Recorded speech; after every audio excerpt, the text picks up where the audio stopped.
ask you a question away from Man United. Yesterday, Jamie Carragher said that Liverpool are out of the title race. They can't win it. They're not good enough. Do you think it was? I know it was an embarrassing draw for Liverpool fans. I know they were angry about it, but do you think a draw away from home at Luton is enough evidence to say that Liverpool cannot win the title now out of this race? Let me destroy what Jamie Carragher said. From the beginning of the season, everybody said that Liverpool will not win the Premier League because they don't have a DM and their forward line is the best in the division. That's what they said. That's Jamie Carragher's. He said that before. Everybody, every pundit, we said that. Did they draw at Luton yesterday because of an ODM or because their forward line had an off day? They didn't deliver. They were unlucky many times. Darwin Nunez missed a chance, missed a couple of chances, clear-cut chances. So what he's saying is rubbish. That game, you got to look at it individually. Now, if the team plays against a Brighton and gets destroyed in the midfield, and you tell me, yeah, I told you, they didn't buy a DM, they failed the Caicedo deal, that's why they're not winning the league, I'll believe you. But to tell me that because of they drew at Luton away, when they missed abundance of chances, this is now they're not going to win the league. That's completely wrong. Man City lost against Wolves, right? Did people say that's why they're not winning the league? No, nobody said that. But people are reactionary. I think yesterday's game is an isolation. But I said about Darwin Nunez, and people think I have an agenda against Darwin Nunez. I said Darwin Nunez is not the player that will win Liverpool the title. If he keeps insisting on playing Darwin Nunez and putting him on the squad ahead of other players, he might not win the title. Why? Darwin Nunez gets you a GA every 60 minutes. That's the say that is going around. The numbers don't lie. However, in small moments, when you need the right pass from your forward, like the Firminos, or you need the right finish, like Fernando Torres, or you need the brilliance of Luis Suarez, in these good Liverpool teams that we saw over the past 15, 20 years, Darwin Nunez isn't that guy. He might be in the next year, but he isn't that guy. Yesterday, he proved it. Easy passes missed.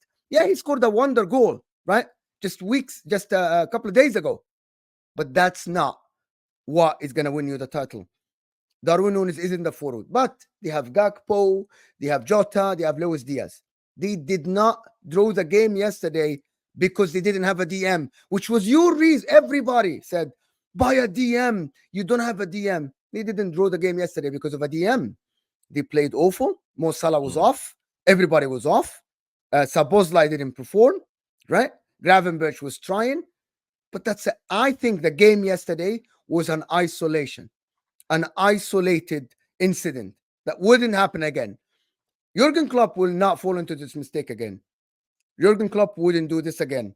He put all the tactics right, a little bit of a personnel change, they would have won the game. This chance falls to Jota, it's a goal. Falls to Gakpo, it's a goal. In my opinion, people, Liverpool fans, don't panic. It's all right. Your team is scoring a lot of goals. You're still 3 points behind Man City, if I'm not mistaken. Right? You're doing all right. You're doing fine. Yes, you're compensating for the lack of a DM. I think your yesterday's performance was shambolic, yes, because of you did not put the chances away. And that's by itself will lose you games. But you don't do this every game. This is the first game when you didn't put your chances away. So don't panic. Stop that panicking thing. Yeah. Again, it's funny because the Liverpool fans in the comments were calling me out for the title, right? And obviously I've quotated out, never react to a title, react to the content is my message, especially to the youngsters. It's always a better look. I think it's, look, I've said all along, this is the thing. I don't disagree with Jamie, but I've never felt they were going to win the league. Does that make sense? So it's one of those things where Jamie saying it now, I feel sorry for the likes of Don Hussam, who have said we're just not strong enough to win the league. They get called negative. 2 months, 3 months into the season, all the top reds, all the pundits start saying, oh, I think we'll just miss out on winning it because of this and that. And it's acceptable now, where the people that were calling it out in the summer are being called negative and nasty, etc., which I personally think is wrong. So I've said all year, guarantee top 4, Liverpool. I think they're more than good enough for that. I get where you're coming from with Darwin, and Darwin's got to click into gear soon. He scores a decent amount of goals. He's a threat. The red flag for me is the fact that he gets called Captain Chaos. And what I mean by that is calling him Captain Chaos is almost like it's like a mascot-esque nickname, which makes everyone go, oh, he's our guy, isn't he? You know, like, you know how people react when a puppy walks in the room. Oh, look at you. Darwin Nunez is one of your record signings, one of the most expensive players in your club's history. You need him to deliver.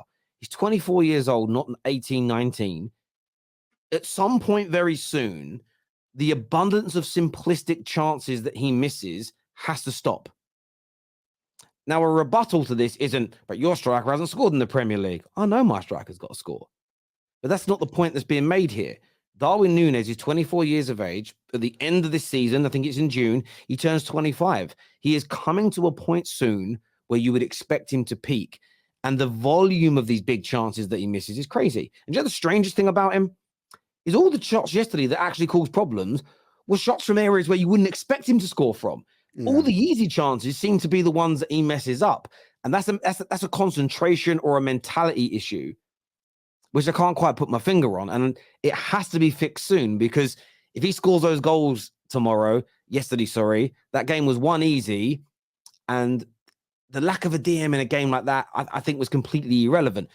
Luton grew into the game, as they did against Tottenham, because of all the missed chances, and they were still in the match come 34. And that's where Luton are dangerous. Man United played them at the weekend. We score an early goal or two, it's done. If you get to 60, 70 minutes and they're in the match, there's always a chance of that smash and grab. There really, really is. But yeah, I don't know. I don't think Liverpool are out of the title race. I don't think they were ever going to win the league. I never thought they were actually 100% in it. They've shown moments, but still, for me, they're a little bit too vulnerable to attacks. And they just don't have, aside from Mo Salah, enough potency up front as of yet. But listen, they've got. Let me ask a question then. You're in touching distance in January. Who knows? Yes. Let me ask a question before you move on. Are Liverpool, do they have a chance of winning the title this year? I have a chance. Yeah, there's a chance. Yes. There is a chance. That is what I mean. When I say Liverpool are still in the title race, that means I still believe that with the right luck, with the right things that they do, they can win the title. They go in January, get a player or two, and they did it. Look at Van Dijk, completely transformed the way they played when they got Van Dijk in 2018, if I'm not mistaken. They go in January, invest well, get a good player in the DM or something. They start to be a very, very big threat to Manchester City. Yes, Manchester City are the closest team to win the title. Liverpool are not out of it. They have a chance, but I'm saying Manchester United don't have a chance of winning the title. Zero chance of winning the title. I agree. Liverpool are still there. You can give all the reasons you want for why Liverpool aren't going to win the title, which is, I will agree with you. I will tell you, yes, you're right. Yeah, we don't have a DM. We concede a lot of counterattacks. We concede this, that, which is fine. But you are not out of it because your team scores a lot of goals, because you have a great coach. You're not out of it yet. You're not, you're not Manchester. You're not Chelsea. Right? With all due respect to all the other clubs, Brighton have a zero chance of winning the league. Aston Villa have a zero chance, in my opinion, of winning the league. Liverpool, Arsenal, Manchester City, and even Spurs, which is, I think, they have an outside chance. We're going to come to that. But all these four teams, they have a chance, even if it's a small chance. Don't just say, but we're not winning the title. Well, you can't say that. You go in January, you invest, you're up there. You're up there. Just don't do that. Yeah, look, of course there's a chance. There is a chance. I think guarantee of top four. There's just still a couple of things. You reflect on things, don't you? And I think that, like I said in my pre-season predictions, top four guarantee, I just wasn't convinced they weren't going to leak. It's the leaking of opportunities, partly the clinical edge as well. Maradon here, who I love, says, Terry, why don't you ever speak on Højlund? It'd be very weird to speak about Højlund when we're in a Liverpool section. But, of course, this is a man who you want me to speak on him, I'll speak on him. I've been thoroughly impressed with his overall play at such a young age. I'm frustrated that we're not creating more opportunities and clear-cut chances for him like Liverpool do for Darwin Nunez. And I think if we start doing that, he'll put them away. The fact that I think he's the joint top goal scorer in the Champions League helps him a little bit. But he's also, 3 4 years younger than Darwin Nunez. But yeah, I would never bring up a Man United player like this unless I'm comparing examples. And I also did bring up the example of Højlund as well. But I've criticised him at times this season. I also think he's been taken off too early in games. But again, Højlund not being good enough doesn't do anything to, is not, I want to say this to you, Maradona, in a nice way. Let's just create a hypothetical. Let's just create a hypothetical that Højlund is never good enough for Man United. That doesn't take away any points made about Darwin. It's not a defense of Darwin, even if you think he ain't good enough, my friends.